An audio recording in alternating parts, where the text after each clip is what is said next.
Welcome to the podcast, A Drink with Derek. Follow comedian Derek Richards on Facebook, Twitter, and Instagram, and don't forget to subscribe to his YouTube channel and watch all episodes of the podcast. Now grab a drink and join your host, Derek Richards. I've been fired 34 times. Yeah, you've been fired 34 times. You got no references. You just got to go to a job interview with honesty. You ever do that? You ever go to a job interview just been honest? I've done it. I went to a job interview and I was like, just want to let you know I've been fired 34 times. And the guy's like, well, why would we hire you? And I was like, because I like to look at it like I've been hired 34 times. You know what I'm saying? I'm a fantastic hire. I get hired all the time. Let's go. I want to push some Pumas here at Lady Foot Locker. I'm a team leader. Blah, blah, blah. I hate when people try to tell you what you should do with your life. I got a buddy named Mike. He's always like, hey, Chad, you got a good personality. You should go into sales. I'm always like, hey, Mike, you're really good telling people what to do. You should be a Jehovah's Witness. You know what I'm saying? We got some Jehovah's Witnesses here. I want in. Sign me up. These holidays are expensive. You know what I'm saying? I'm on a budget. I'm saving my money. I'm frugal. I'll go to a strip club. I'll make it rain with Dunkin' Donuts punch cards. That's how I roll. You know what I'm saying? Ain't trying to move to Miami or the San Francisco Bay because I'm balling in Cleveland making $35K. All right. I didn't want to do stand-up comedy. I wanted to go to the NBA. I still think I can do it. That's how delusional I am. If you still think you could go to the NBA at my age, you're a delusional moron, or you're trying to show off you have health insurance. Like, I play pickup basketball every day, and I try. Why? There's never going to be a situation where an NBA scout comes walking into the YMCA going, holy shit! What do we got here? No, not that 7-foot black guy who dunked on 3 people. I'm talking about the 5'9" white guy over there who's bent over hyperventilating and turned the ball over 23 times. Let's sign that guy up to the Mavericks to run point guard. That dream died. You ever have a dream that died? Mine died 3 weeks ago. I was on the hardwood. I don't know if you've been on the hardwood lately, but it's serious. I was guarding somebody, right? They pulled up on me, scored, and they looked me in the eye. I swear to God, they were like, suck it, bitch. I'm like, we're in a church league? I don't think that's an appropriate way to speak, Father. Classic joke writing. Thanks, Judy Carter.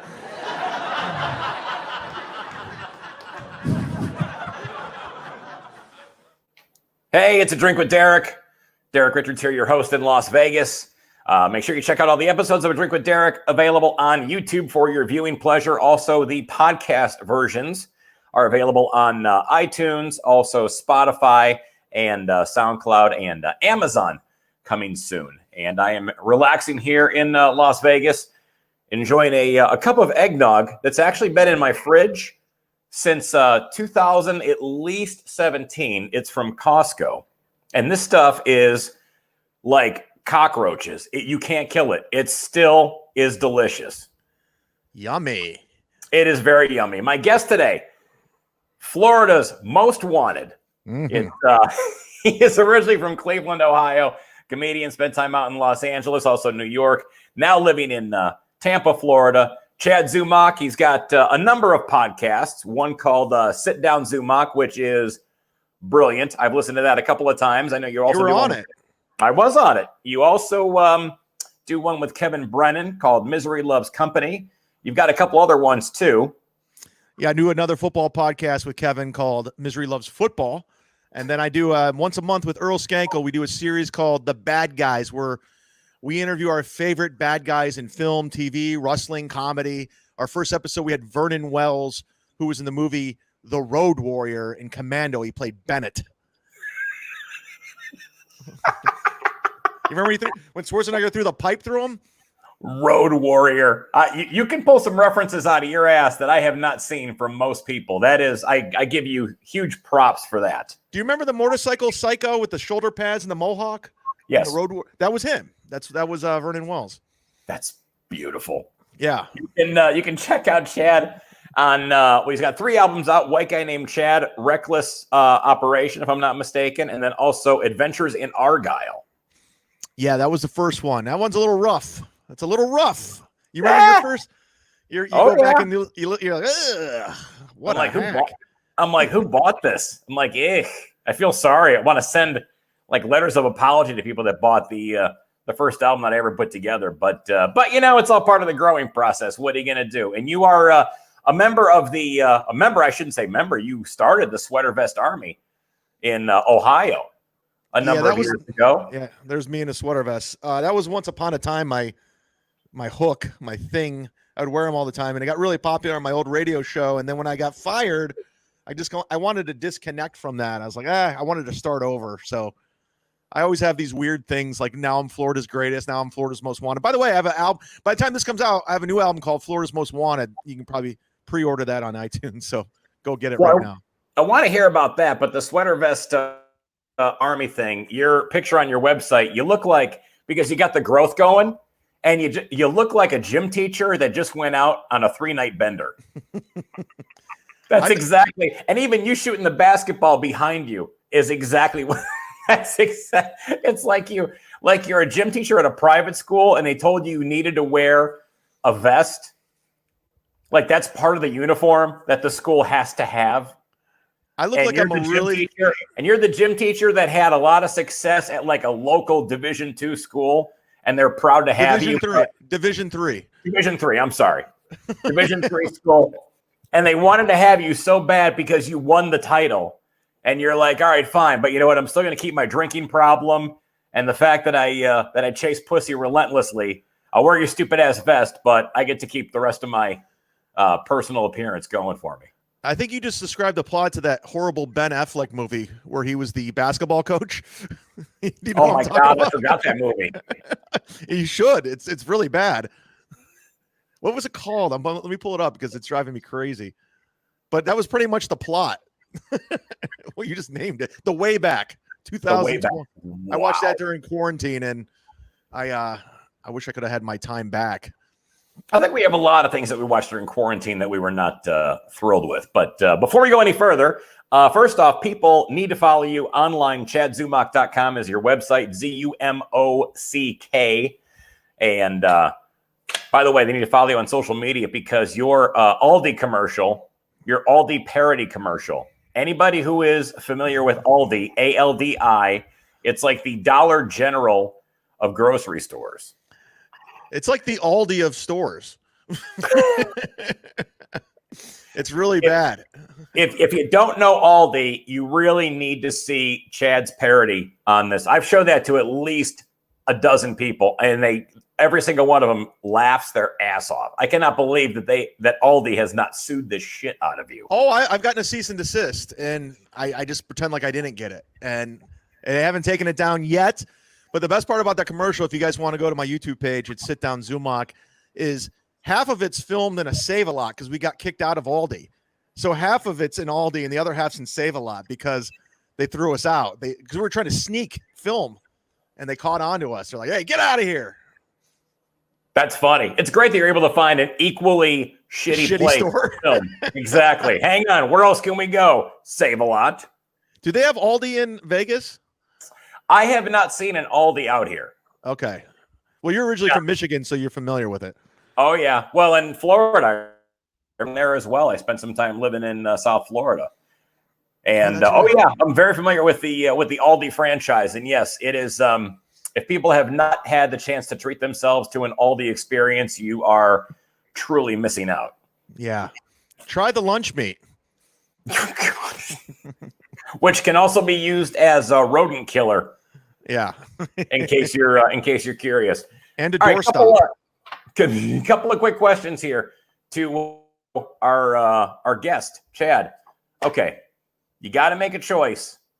You pull off the freeway, Red Lobster or Applebee's. Which one? That's a good question.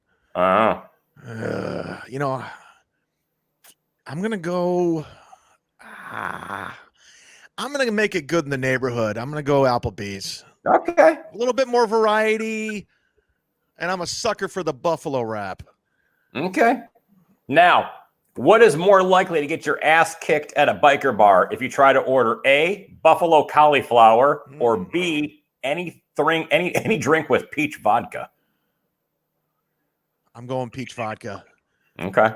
Yeah, and if you do the Pee Wee Herman tequila dance on the bar, you get your ass kicked. Good to know. Better probiotic, spicy Thai food or any Indian food? I've never tried Indian food just out of the fear of what it just always smells bad. It looks weird. My comedian friend Godfrey, he's big into Indian food, Thai, and he would order takeout and it stinks so bad. So I'm going Indian food without any kind of, medical degree. Just me guessing that if it smells that bad, it's coming out worse. Well, you've got you have close to a medical degree. You've got you graduated according to your website with a 2.4 GPA at Kent State. Yes, I did. General studies, 7 years. I got that makes you qualified to join any COVID-19 health team. You realize that, don't you? Honestly, the way these state governors and politicians are handling this, I can handle it just as good as they do. They make up rules as they go. They just make shit up. Okay, you're not allowed out after 10 because coronavirus at 10:05 gets crazy. Well, it's just like, or everything that they tell you not to do, they go ahead and do, and then subsequently apologize for it afterwards, like that douchebag governor Gavin Newsom in California. Yeah, or Nancy Pelosi in the salon. Yeah, or Governor Sisolak here in Nevada, same situation where there couldn't be any live entertainment, but he and his wife are sitting literally like 3 feet away from a band. So we have these state politicians telling us what to do. They've never handled a pandemic in their life. They're just guessing on the fly with a steady 200,000 a year. Everything's taken care of, and they're dictating our lives. We should be able to do whatever the hell we want. Sign a waiver if you want to work, if you want to go to a store. Just leave us alone, man.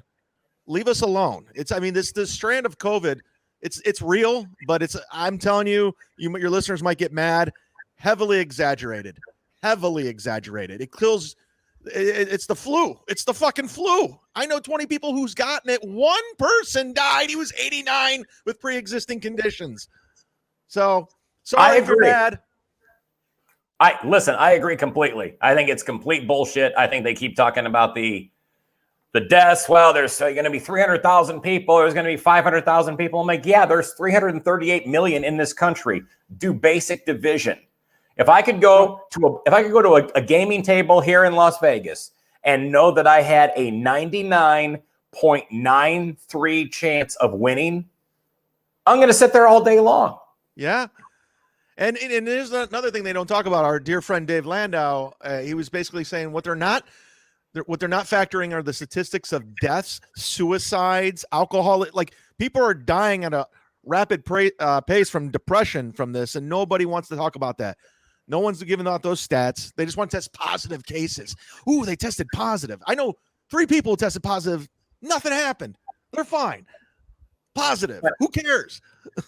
But we're totally cool with financial ruin and devastation for people.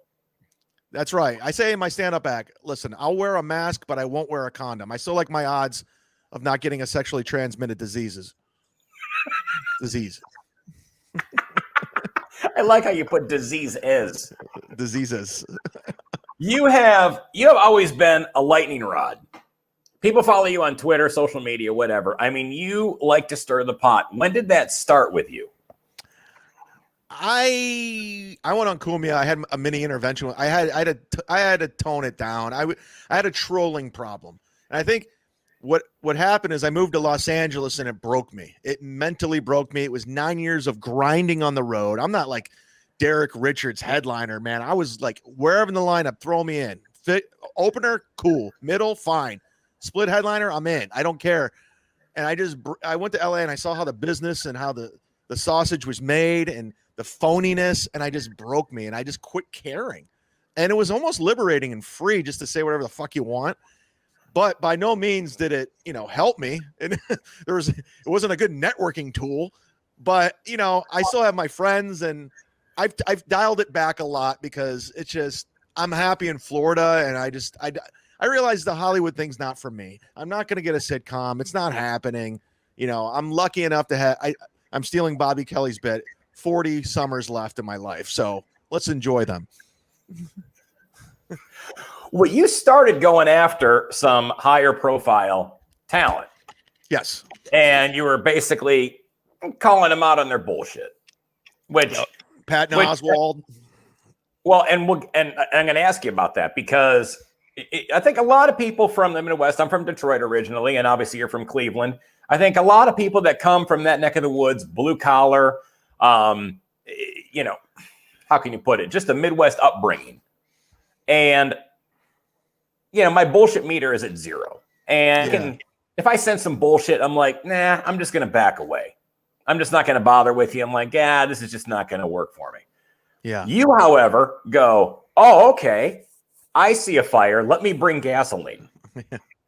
Which amuses me when I look at your Twitter. When I was looking at your Twitter feeds from a while ago, and I'm just cracking up, going, "This is hilarious." And I mean, you literally were doing screenshots of people that were blocking you, that yanked you off of their page or whatever. I mean, what was the thing with Patton Oswalt that you had done? I piggybacked off my friend Sam Tripoli, who was calling out Patton for just hypocrisy and bullshit. He's one of these Hollywood elites who he's in the system. He's in Pixar films and he's on sitcoms. So he's a part of that system. And the hypocrisy and how he jams politics into everything. I think it started with Jordan Peele, the director of Get Out, saying he wouldn't cast a white male lead in his film. And I forget exactly what his tweet was, but it was very pandering. And it was you could just smell the bullshit coming from it. And I basically called him out. I was like, well, listen, Patton, why don't you give up your roles for people of color if this is so important? How about you give up your roles?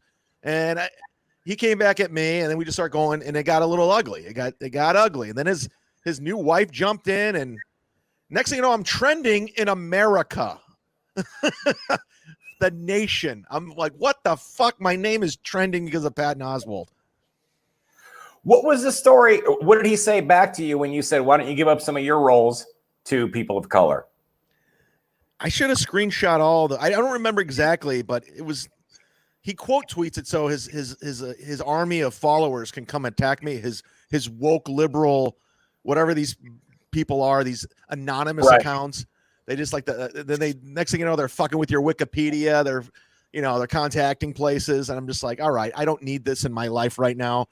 But the eye-opening experience where it broke me is how so many comics in Hollywood basically unfollowed me, blocked me. They started.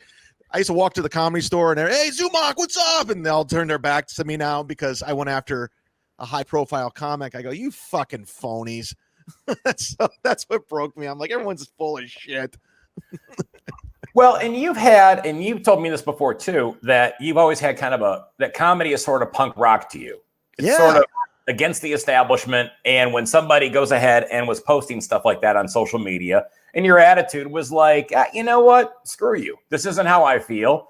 This is what I think a lot of other people feel. And you certainly have a good fan base where people were hopping on board and completely agreeing with what you were saying.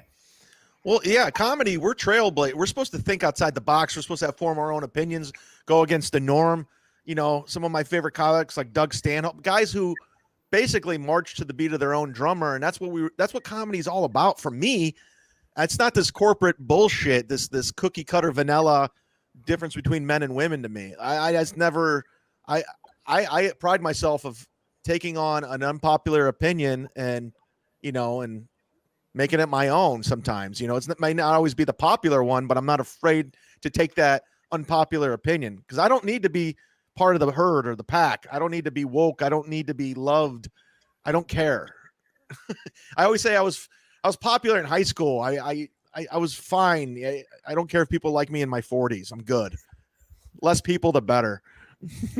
Have you noticed a difference in, I don't know how many shows you've been able to do. I mean, you live in Florida now, which gives you more opportunity since Florida is open.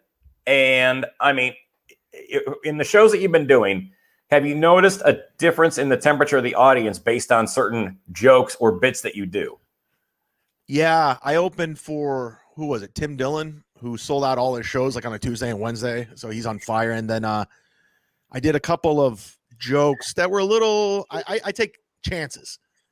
And it was one of those where, should we laugh? Should we laugh? Should we laugh? And I have to call it out.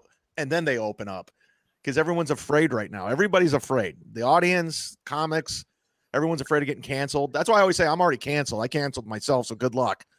I'm done. What are you going to do? Take my Honda? Did you do, or what did you say that you recall where the audience was kind of pulling back? I do a bit on gay marriage, and I said I believe in gay domestic violence, and that's where they got a little weird. I don't want to give away the punchline. It'll be on this album, but it's they weren't with me until I had to like break them open. I thought it was clever. I thought it was smart the way I went with it, and right. I don't recklessly take on these topics and ignorantly deliver a punchline. I try to make it witty and smart and like, oh, that was cool. I want gay people to laugh at it. I think gay people will enjoy it. By the way, best audience ever, gay people. Oh, they're fantastic. Phenomenal. There was a gay table at Side Splitters.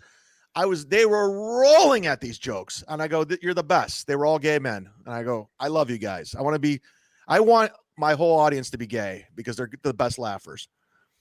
Well, you have audiences with gay people, firefighters, cops, nurses, doctors, and I mean, I hate to sound partisan, but Republicans.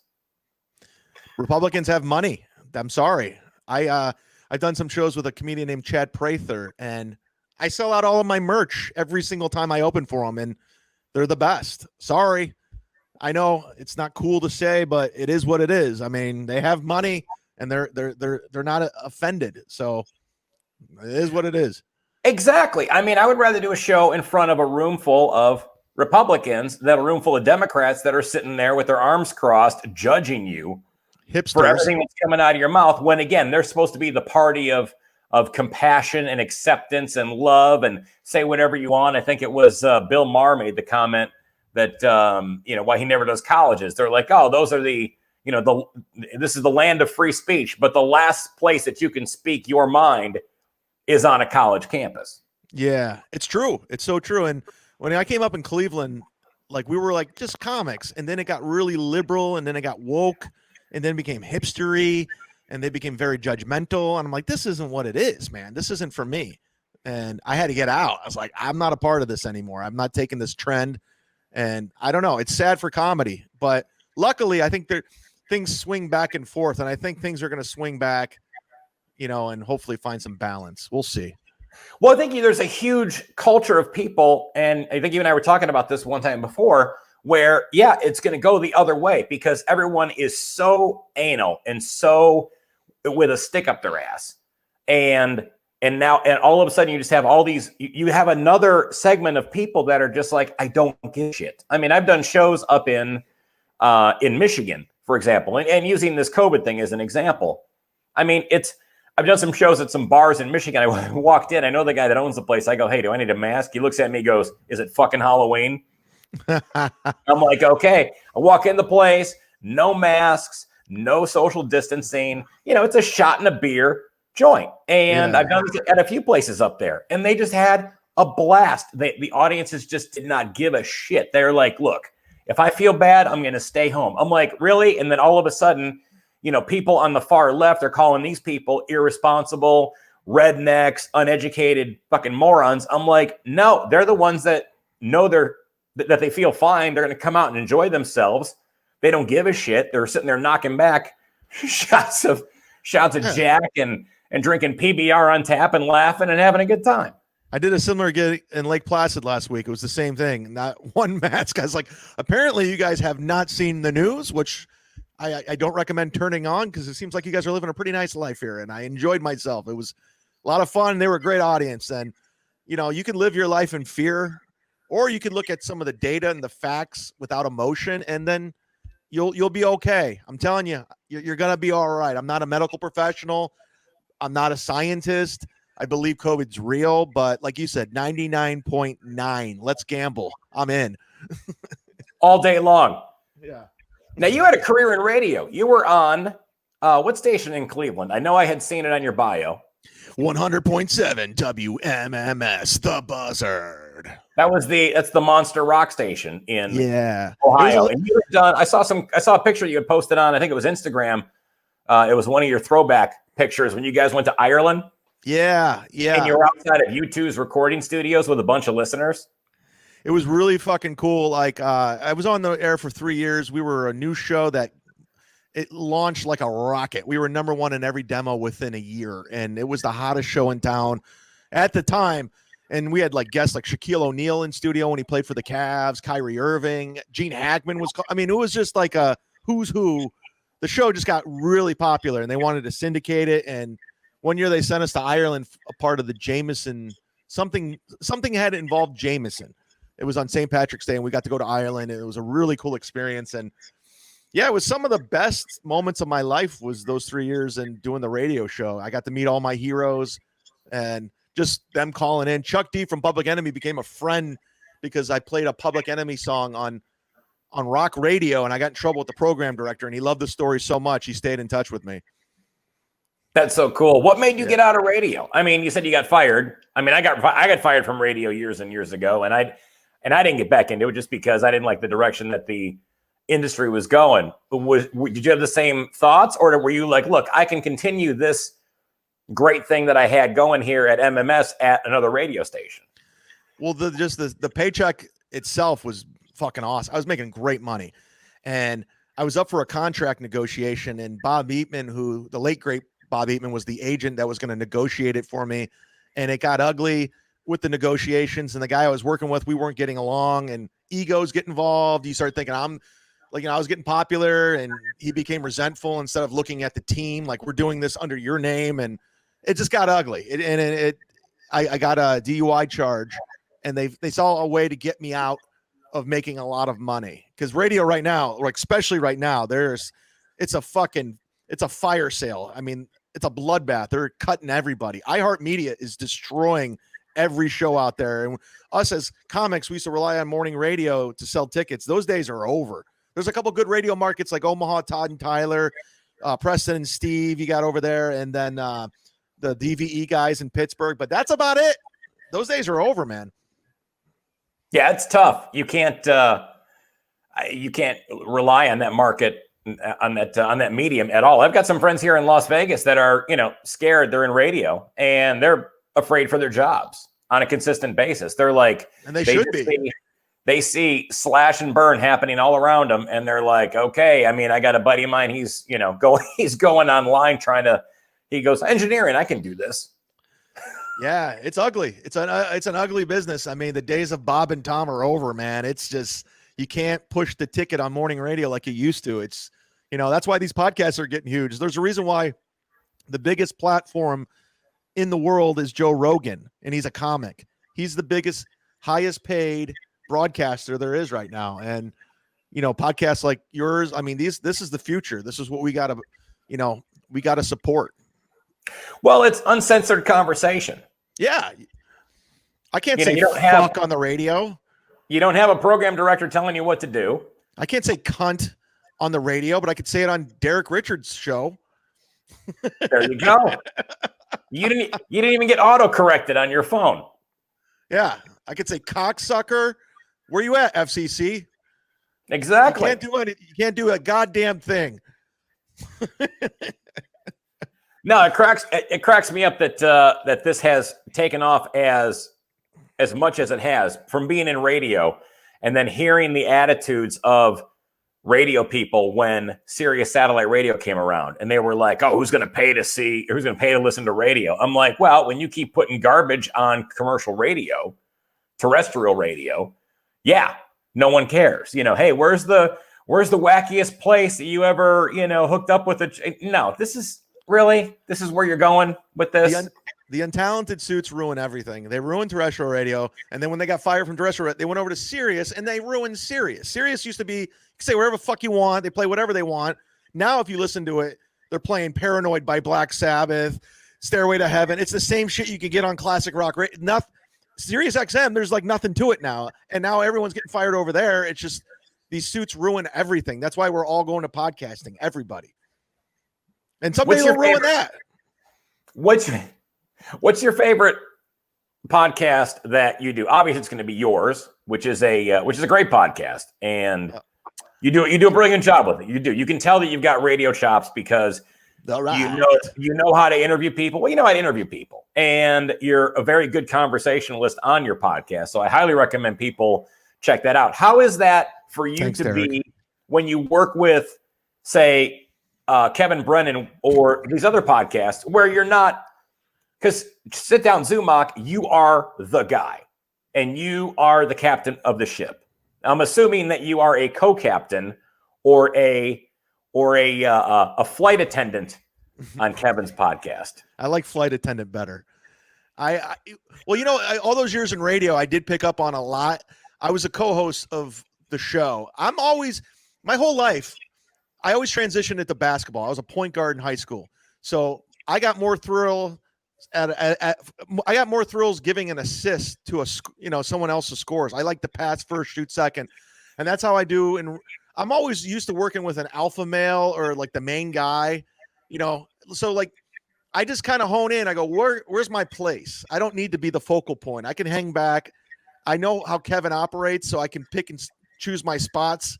So that's why I do well with him. I'm one of the few people that can do well with him. Or even with a guy like Jim Florentine, I know how to take the back seat, and if I need to lead, I can do it. I'm not afraid of it. I'll steer the ship, as you will. How did your relationship start with Kevin Brennan? Because he is a controversial figure in the New York comedy scene. We got to get you on, by the way. I'd love to come on there. I mean, I remember when he was on the Compound Media Network on Kumia's network. Yeah, it was called. I don't know the whole circumstances. Yeah, what was it called? Burning Bridges. Yeah, and that's exactly why he's not on there. He burned a bridge. He's like, I called the show Burning Bridges. It's funny when your own demise is a self-fulfilling prophecy. Yeah, he called his shot. I mean, I burned a bridge, but no, Kevin, I was a fan of his. In comedy, you always knew who Kevin Brennan was. His name was, he's been around for like 30 years. So I knew who he was, and I knew his brother Neil. I used to be friends with Neil. But I saw, I first heard Kevin. We went on Opie and Jim. It wasn't Opie and Anthony anymore.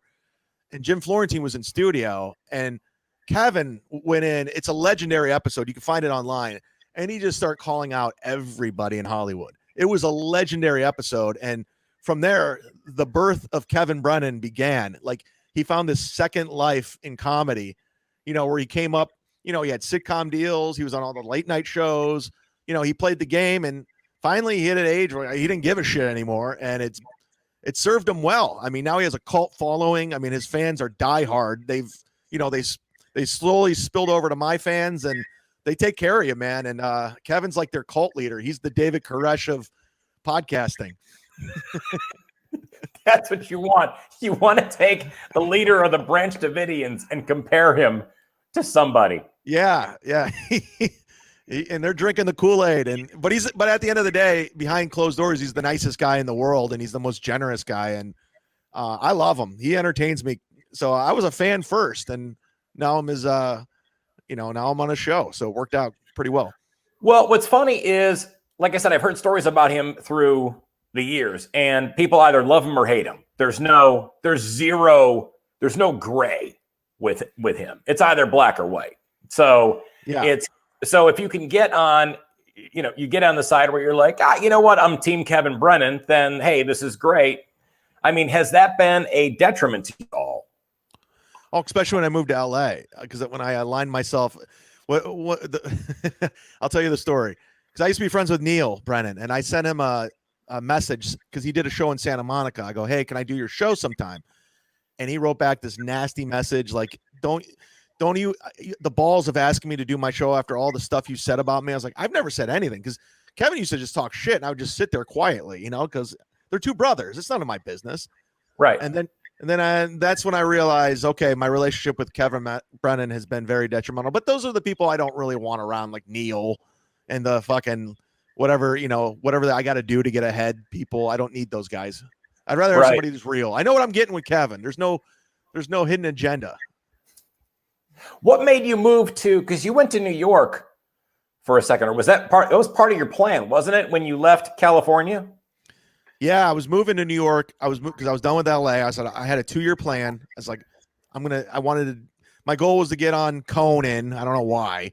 And I wanted, because I was like really close. I knew JP, and I had all these like little mini goals. And if I didn't hit those goals, I was going to move to Florida and call it a life. But when COVID hit, I stayed at home in Ohio for like, I don't know, 2 months. I said, I'm moving to Florida now. It's not going to come back anytime soon. And the old model of moving to New York and LA is done. When Joe Rogan moves to Texas and Joey Diaz moves to Jersey, it's done. We're done. Everyone's moving to Nashville, Vegas, like Brennan Ernst is moving. We're done. LA, New York, it's all over, man. It's right here. It's the internet. This is where it's at. This is the only way I'm going to get ahead is the internet. Which is great. I mean, again, you found your niche. You found what has what's worked for you. And how did you end up connecting with all these people on your podcast? Because the one that I had piggybacked with you was on the Eric Roberts episode. Yeah. And anybody that doesn't know Eric Roberts, just type in his name and go to IMDb, and you'll see everything that he's been in. He was in the Expendables franchise, The Dark Knight. He's been in like everything. He's just that face that you don't. For me, it didn't trigger the name right away, but once you see his face, you go, okay, I know exactly who this guy is. How did you end up nurturing those relationships to get these people on your show? Well, I used to fuck Julia Roberts, and that's her brother. So I was like, hey, you think Eric would do the podcast? No, I'm just kidding.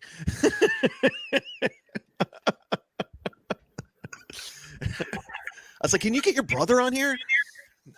No, that was such a smooth transition, though. That was great. It's like, oh yeah, I was fucking Julia Roberts. Oh, okay. I'll play along with you. Sure. My friend Ashley helps me a little, but I've made contacts throughout the years. Like my old radio show, I met a lot of people. I kind of produced my show out of necessity. We didn't have a producer, so I just kind of learned how to do it.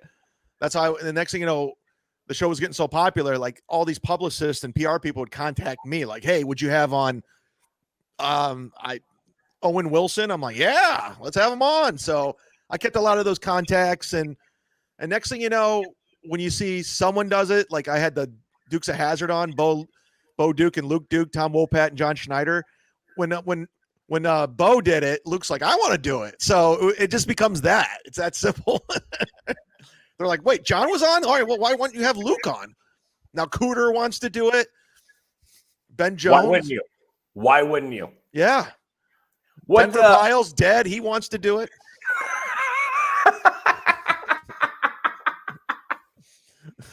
What was your favorite and worst celebrity experience when you had these people in the studio? I think the most awkward and weird was what's his name from Saturday Night Live, Chris Kattan.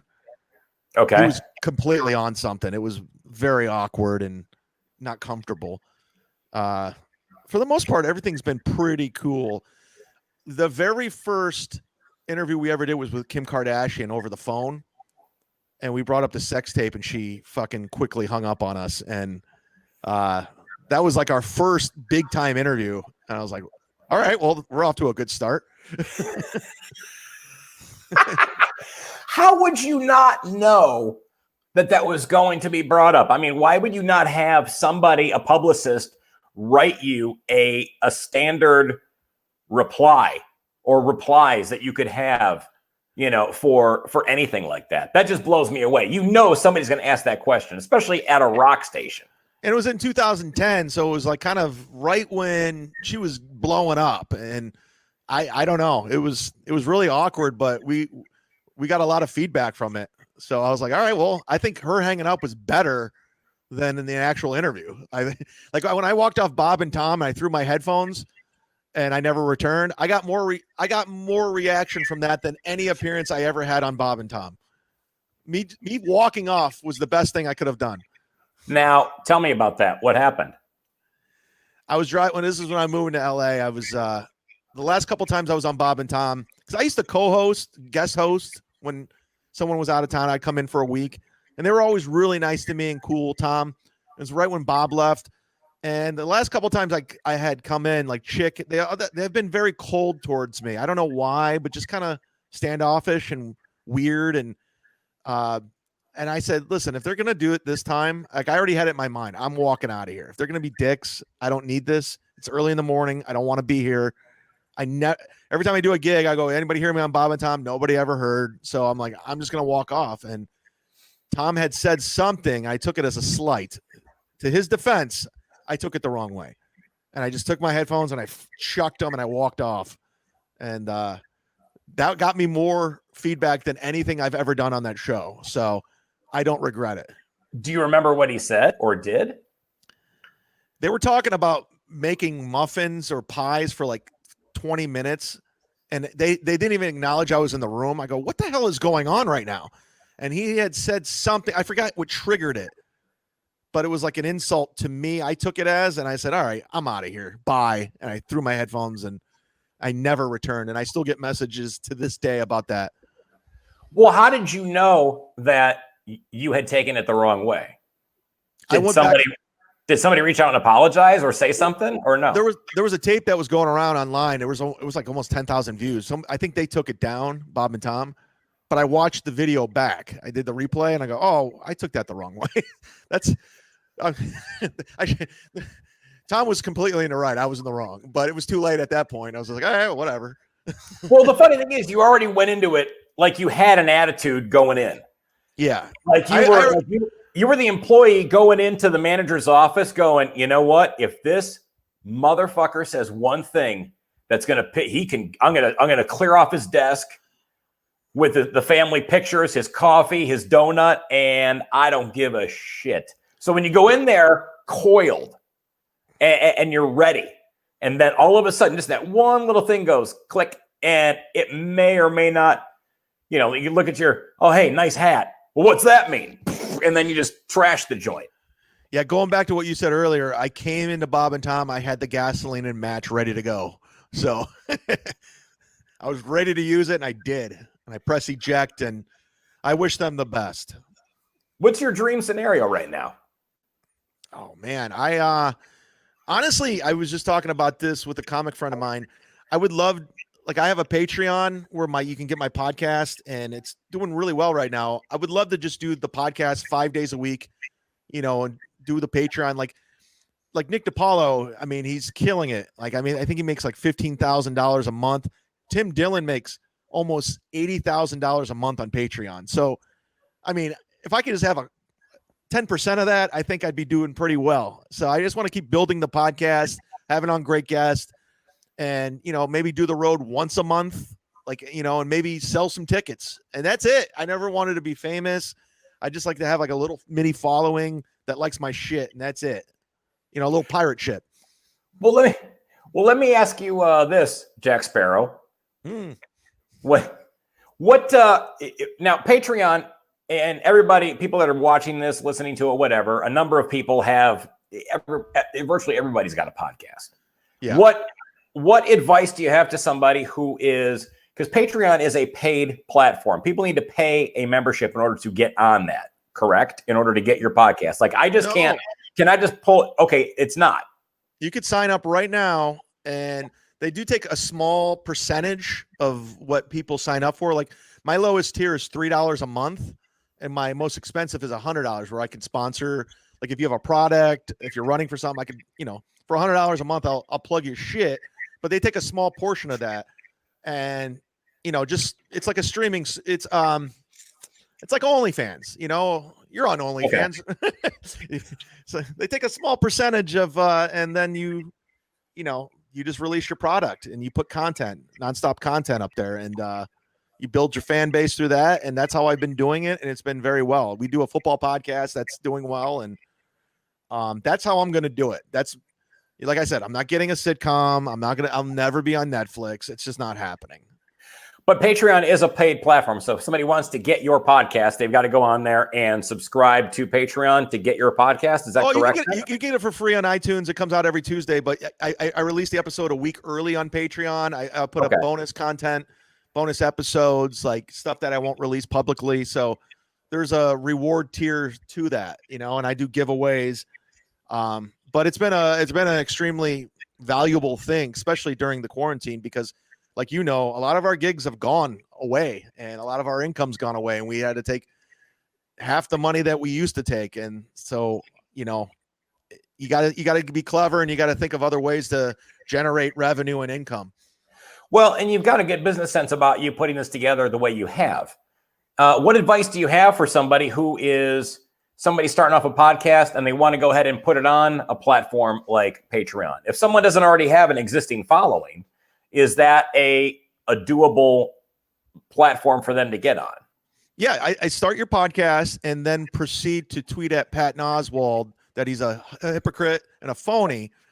And then hopefully he'll engage and you'll go viral. And then you'll get the dopamine drip from that, and you'll continue to troll people, and they'll become a sickness. Then you realize, all right, it's time to cut back. And that's how you build your following. People need to hire you as a motivational speaker. Yeah. Your keynotes will draw like it's nobody's business. I'm a comic. I'm a fuck up. I do dumb shit. I've never wanted to run for office. When people try to like put me in a box, I'm like, I'm an idiot. I'm a professional idiot. Like, there's nothing. I'm a dirtbag. I'm a drunk. I sleep with women. It's like, what do you want? Have you thought about, and in all seriousness, have you thought about putting out a book? Yeah, I just want to know who would buy it. A couple. You'd have a lot of people that would buy it.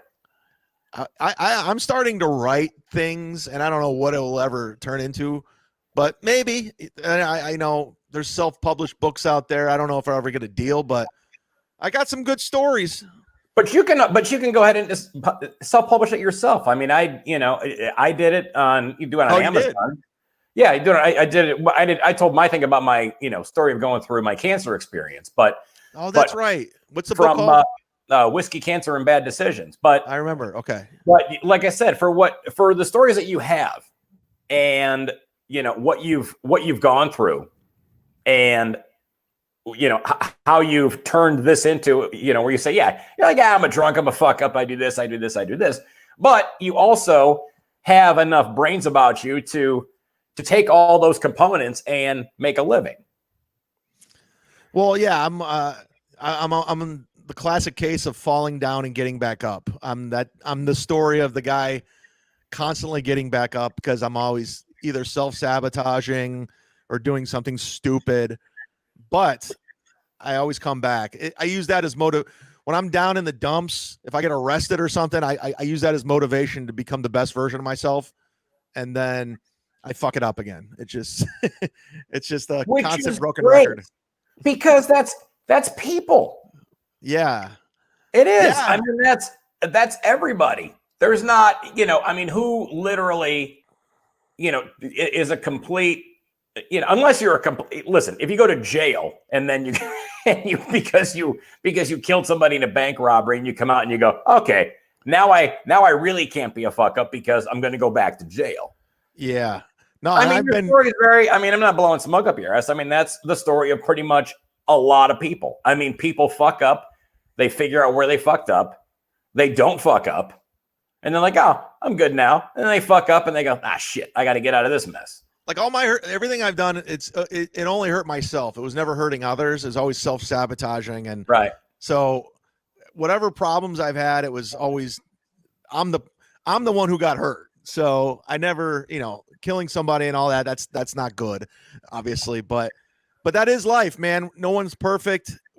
So when I see, like we were talking about the Democrats and liberals earlier, where they think they're better than other people, and it's just like, no, dude, we're all human beings. We all fuck up. We all make bad mistakes. And our dear friend Dave Landau, who's a good friend, I mean, he's the best guy to talk to about that shit. Like his whole life, he was fucking up, and then he made the turn for the better. And I mean, he's a shining example of turning your life around. Like he's the co-host of Anthony Cumia's show. He sells tickets on the road. He headlines everywhere.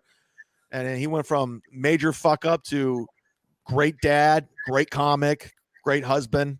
So, he's a super dude. And just a quality human. I mean, just one of those guys where, if he likes you and says he's going to help you out, he actually does do that. And he's reliable and he follows through, which is very rare. So, yeah. Extremely rare. Yeah. What are your, now, are your folks still around? No, I lost my mom 2 years ago to cancer. I never really knew my dad. So, but I have an aunt that my mom's sister that I'm very close with. So I talk to her quite a bit. And, as you get older, you're going to start losing family and friends. It's just what it is. And that's what's going on. Now, did you end up, does she know about all the stuff that you've done and the things that does she follow your career? Oh yeah. She follows everything, the good and bad. And she loves me unconditionally. I'm very close, and, she's gotten the phone call from the jail. She's good. She's gotten the phone call when I was on TV. She's gotten the phone call when I was on a great radio show. So she's a great woman, and I'm very fortunate to have her. So that phone rings. She doesn't know whether it's going to come from county lockup or Jimmy Fallon. Yeah. Well, not Jimmy Fallon. That's not going to happen. Unless I need something. I need a hook. I need to become gay or something. No, you got your own. But that's what you need. You need to just switch teams, switch genders. I wish I could. I really wish I was into guys. I really wish I could look at a dick and I'm like, yeah, I want that. I envy gay people. I wish I could just do it, but I can't. Here's the thing. Try it go to a movie. And just, with like a friend that doesn't have a significant other, and just, reach over, grab his leg, and then see if it moves. I can't. And even like even gay porn, if it comes on, I look away like it's a train wreck. I can't handle it. I don't like it. I don't like it at all. I wish I did. I really wish I was into that. I wish that I did. I can't. God bless gay people for, good for you. I mean, lesbians, I'm all in. Good stuff. Dude. Love your work. You absolutely kill me. You absolutely kill me. I wish you nothing but success. You're a good man, Derek, and a funny fucking dude. If you ever come to Florida, I would love to work with you. I'll open for you. I'll host for you. I'd love to. I'm back down there coming up in I think after the first of the year, depending on if the apocalypse doesn't kill everyone. So where you at? Boca. I'm down in where am I at? I'm in Palm Harbor, Snappers Comedy Club over there. Yeah. I do that all the time. I do that once a month. Yeah, and then Laugh-In Comedy Club down in Fort Myers after the first of the year also Jamie. as well. So, yep, absolutely. Jamie Morgan, good friend of mine down there. So if we can put something together, man, would love to at least get together, hang out, and have a few cocktails. And I say we take you to a gay bar, and let's just see if some of those dudes take a run at you. I was talking to my buddy when I first moved here. Everything was shutting down early, and I got really hungry. So I walked down my street, and the only thing was open was this bar. And I went in, and they were still serving food, and I didn't realize it was a gay bar. And everyone just started making out with each other. I was like, "Oh, this is weird." So I sat my pizza, and I was like, "I'm gonna get out of here now. I don't, God bless the gays. Good for them." Your podcast, Sit Down Zumock, people need to check it out. Also, Kevin Brennan's Misery Loves Company with Chad Zumock, and also to the other Misery Loves Football, correct? Yes, and we'll have Derek on shortly. Look for that. I would love to. Dude, ChadZumock.com. People need to follow you. And I haven't been to my website in 4 months, so just go to my social media. I don't even know what's up there. I haven't updated it. It's fucking a waste of a URL. You got dates up there from 2019, so it's nice to. People say don't look back, but with you, I have no choice. That's what I found was 2019 dates. Hit me up with your web guy. I need a new website. Dude, we'll talk to you soon, man. Great seeing you, buddy. You too, Derek. Thanks for having me. Thanks for listening to A Drink with Derek. Find out when Derek is appearing near you by checking out DerekRichards.com. See you next time for A Drink with Derek.